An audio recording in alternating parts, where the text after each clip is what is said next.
hả? Ông có chèn cát người một cái lặng luôn gọi là trông trông ông có chèn cát cái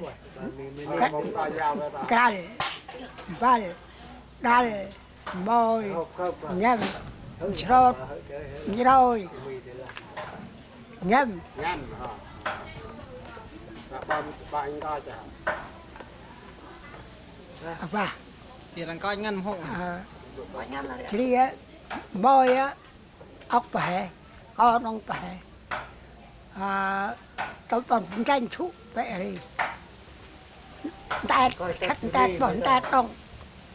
khách môi đông ở đây u hay nó u hay là qua cái kêu qua vậy đi môi đi canh đông ta đi bỏ chai hết đông ra bỏ họ có thì mình hay tôi cho nó ba cái đi gal boy ngân sốt như rồi đây phải trang ở đây giờ phải trang để cho phụ phụ đó phụ có và kết một giờ phụ có chốt khôn mây khôn vẫn một khôn như vậy cả và tôi u xuống một cô có chèn rung rồi chèn rung ở con chè khô đâu thì lên cây đi con phăng ý à cái tờ chọc đông mổ đi con về đi chọc đông là đi à chết bật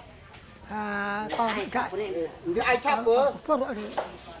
là giao phục phụ đó ọt bằng kêu vẫn lại chạy thùng vẫn u hiền chỉ đi chạy u hiền đấy con bằng thùng chạy chiang đấy chỉ đi khô cái đi chỉ đi rung cái đi chai chỉ hiền u hiền cái đấy chết chỉ cái ta đồng đi trẻ đi con bơi vào ruộng nó mà ở che đi còn là con vào cũng nó trách là cực đông